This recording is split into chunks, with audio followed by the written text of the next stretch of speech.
So good day, traders. I am your coach for today, and our topic for today's video is all about fair value gap. So, ano nga ba yung fair value gaps? Okay, so napakasikat nito kung alam nyo to sa market. Yung word na fair value gaps, guys. Kasi importante din ito malaman yung fair value gaps for entering the market. Entering the market and exit exiting the market. Okay, so basically guys, fair value gaps guys, ito yung mga gaps from the word gap. Ito yung mga unfulfilled na mga orders on unfilled orders sa market. Sila yung nagke-create ng magandang impulsive move sa market and then leaving the market unfilled. Okay? So, example nito guys, fair value gaps must consist, ito lang yung pinaka-basic ng ng fair value gaps guys. Dapat meron siyang 3 candles, sa gitna meron siyang butas or meron siyang malaking space sa gitna.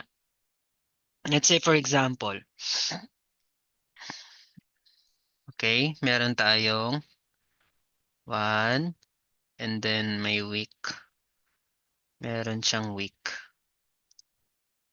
Na ganyan. Okay. And the next candle is right here.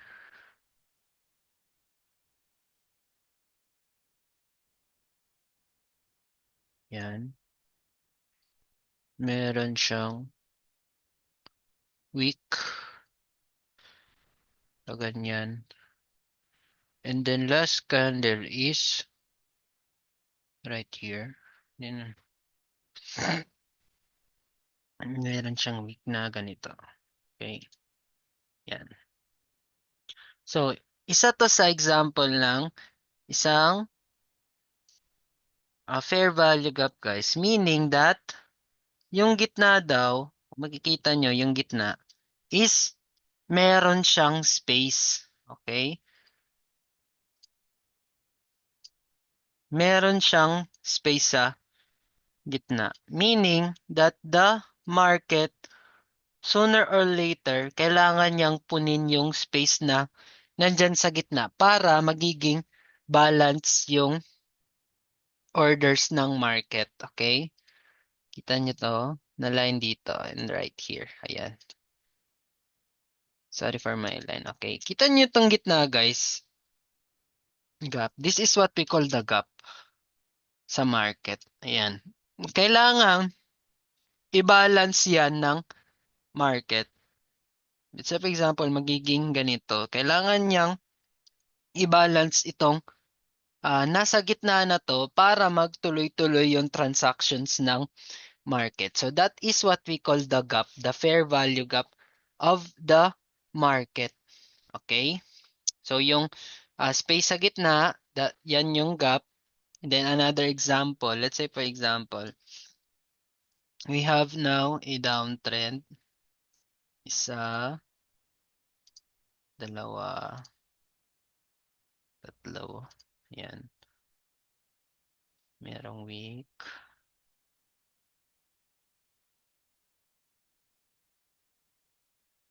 Yan.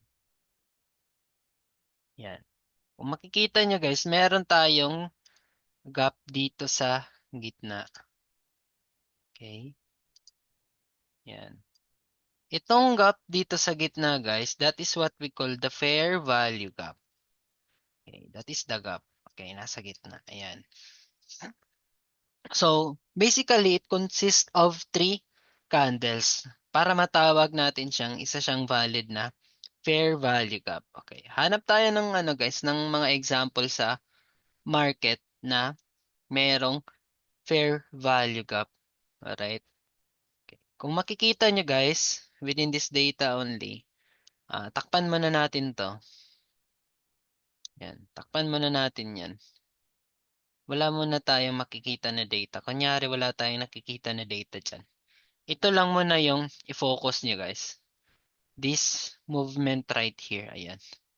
So, kung makikita nyo, guys, meron siyang, let's say for example, meron siyang one candle, two candles, and then three candles. Okay? So, basically sa center, dapat meron siyang butas or meron siyang gap sa gitna para masabi natin isa siyang fair value gap. Alright? So, kung makikita nyo, ito yung first candle. The last move is right here. Yan yung last move niya. And then, the second candle, which is right here, ito yung last move. And then the third candle, dito yung move niya. Yan yung, ayan. So, meaning guys, the market will always seek for the gap. Kailangan talaga ni market na punan yung lahat ng empty spaces dito sa gitna. Ayan. Para mabalance yung orders ng market. Okay? So, kung meron na tayong gap, kailangan, dapat daw i-balance ni market yung orders. So, meaning, the market will always seek for the gap to be balanced. Ayan. Kung makikita nyo guys, ito yung fair value gap natin. Ayan. So, anong ginawa ng market? Na rebalance niya yung unfulfilled gaps. Okay? Kung makikita nyo, within this area right here, na-balance na niya yung butas dito sa gitna. Okay? Ito ay filled orders na. Okay? That is the secret, number one secret for the market. So, maghahanap tayo talaga ng mga fair value gaps. Let's say, for example, nag-trade tayo, guys. Kung makikita nyo, dito na area. Ito. Yan. Meron tayong uptrend. Meron tayong uptrend. Ayan. This is an uptrend. Meron tayong nakita na bullish engulfing candle. Yan. Yung kulay yellow. Ito sila. Yung dalawa na yan. So, meaning, kapag ka nag-trade tayo ng up buy dyan, this is our stop loss. Ayan, wala tayong take profit. Hindi natin alam guys yung gusto nating i-take profit. Pero, ano yung sabi ko, yung fair value gap guys, pwede tayong number one, pwede tayong mag-enter. Pwede din natin gawin yung pag-exit sa fair value gap. Meaning, pwede natin gawin take profit yung fair value gap in the opposite side. So, meaning, meron tayong fair value gap dito, which is this space. Yan, hindi yan na fulfilled. Wala pang market na naka-fulfill yan. Pwede natin yung gawing take profit. Okay? Yan. Gawin natin yung take profit. So, anong ginawa ng market? Dito tayo nag-entry. Dito tayo nag-entry na area. Ginawa niya is na-hit yung take profit natin, which is this area of the fair value gap, the FVG. Okay? Na-balance niya. Okay? So, meaning, we have now a balance market. Kasi nga, na-rebalance na yung unfilled orders dito sa fair value gap. So, ganun lamang pag gawin yung strategy ng fair value gap, guys. Okay? So, hanap pa tayo ng another example. So, kung makikita nyo, guys, ito. Isa to sa magandang example eh. So, kung makikita nyo, we have 1, okay, 1, we have 2, we have 3 candles. And then, in the center, meron siyang, ano ito dito na banda, guys? Yan. Kita nyo yan? Yung space na yan nandyan. Hindi pa nare-rebalance or wala pang nakapag-balance sa area na yan. That is our fair value gap. Tinatawag na fair value gap. Yan. Yan. That is our fair value gap sa gitna. Okay, let's say for example, hindi natin alam yung move ng market. Okay? We don't know the move of the markets yet. Alright? So, meaning, maghahanap tayo ng magandang confluences or magandang level. Let's say for example, meron tayong support dito na area. Support within this area. Right there. Okay. Meron tayong magandang resistance pala, sorry. We have a good resistance level in that area. Okay, let's say for example, ito guys. Isa itong magandang doji candle. Yan.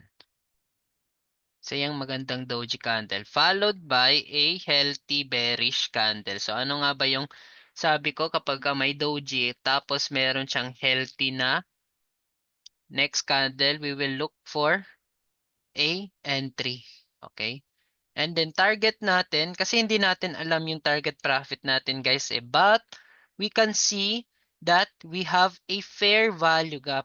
Ano nga ba yung sabi ko kapag may fair value gap? Dapat i-rebalance ni market. Okay, dito din meron din tayong fair value gap within that area alone. Okay? Okay, this white bar right here is the fair value gap. Meron din tayong fair value gap dito. So we have now a good selling setup. And then we can now target for the guys, the fair value gaps of the market. Okay, so as we can see, nag-entry tayo dito na point and then binaba ni market hanggang nakuha niya yung fair value gap na gusto natin. Okay, na take profit. So, ganun lamang guys ang tamang locate ng fair value gaps kung gaano siya kaganda. Meron ding mga setup guys na na maganda. Let's say for example, because pang exit lang yung itinuro ko, pang entry naman. Okay, so let's say for example, kasi yung pang-entry sana ituturo ko sa inyo sa sa yung strategy ko talaga kung paano mag-trade sa market.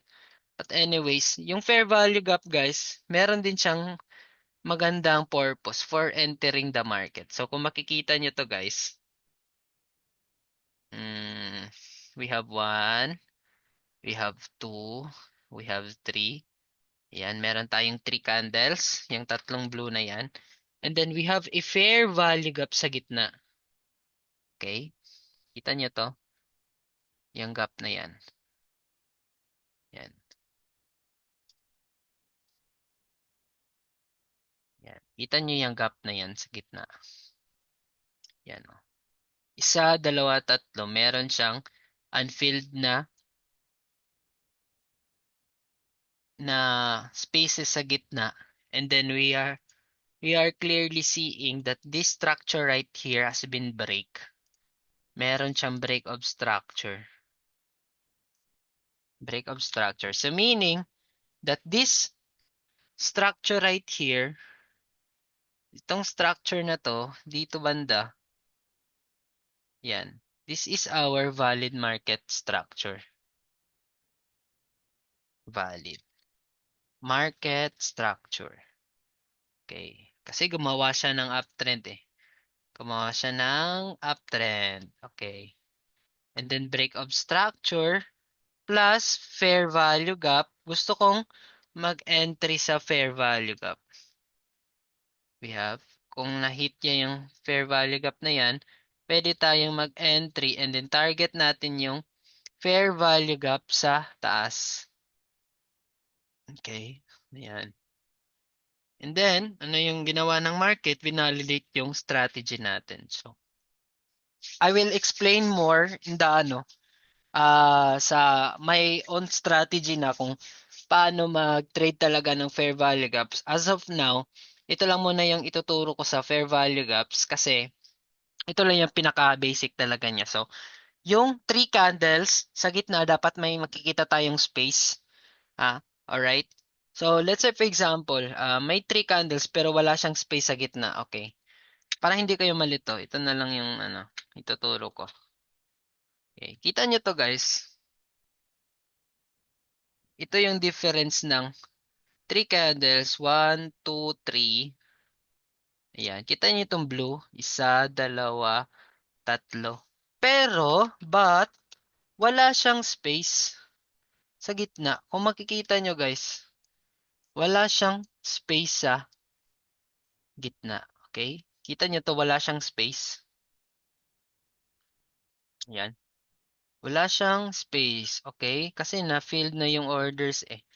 Meaning, hindi siya matatawag na fair value gap within this area right here. Kasi, na-filled na yung orders niya.